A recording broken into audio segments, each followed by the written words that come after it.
మొన్న వీళ్ళు గవర్నర్ను కలిసి కాంగ్రెస్ పార్టీలో వచ్చిన ఎమ్మెల్యేల మీద అనర్హత వేటు వేయాలని చెప్పారు.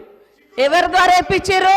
కాంగ్రెస్లో గెలిచి ఎమ్మెల్యేగా ఉంటూ మరి టీఆర్ఎస్లో జాయిన్ అయినటువంటి సంబంధిత సోదర మంత్రి గారి ద్వారా ఇప్పించారు. అంటే ఇది ఎవరిని ప్రశ్నిస్తున్నారు? వాళ్ళు రాజీనామా చేసి తీసుకున్నారా? అదేవిధంగా మా సీఎం గారికి ఒకరిద్దరు మహిళలు తెల్లారితే మీతోటి వస్తా తమ్ముడు అని చెప్పి ఏం చేసిరో వారు అనుభవించిర్రు. ఆ బాధ ఢిల్లీ దాకా నేను వస్తున్నా అని చెప్పి ఏం మోసం చేసిర్రో రాహుల్ గాంధీ గారి దగ్గర టైం తీసుకున్నాక ఆ బాధ అనుభవించిండు. కాబట్టి కేటీఆర్ గారికి సూచన చేయడం జరిగింది. కాబట్టి ఎవరి పేరు పెట్టలేదు.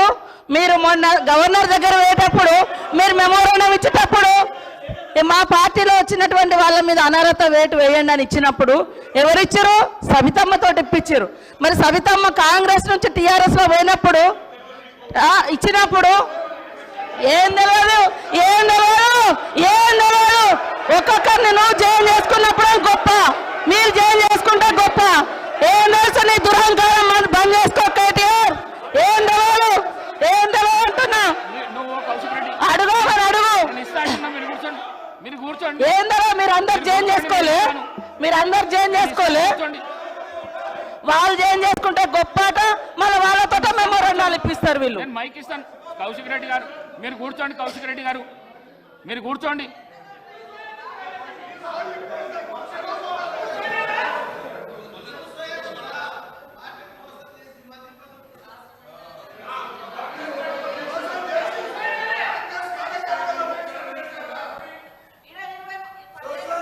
అనుభవించిర్రు.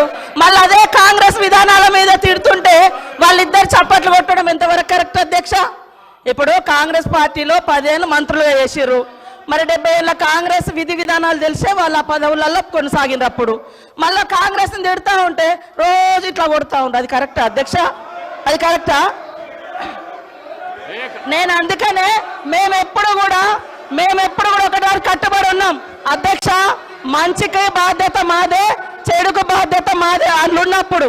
కానీ మంచి వాటికి మేము గొప్పవాళ్ళం, చెడ్డ వాటికి మాకు సంబంధం లేదు అని చెప్పుకునే కల్చర్ మాకు లేదు.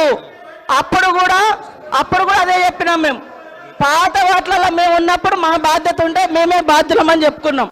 కానీ మీ లెక్క తిడతా అంటే చప్పట్లు కొట్టే సంస్కారం మాకు లేదు అధ్యక్ష.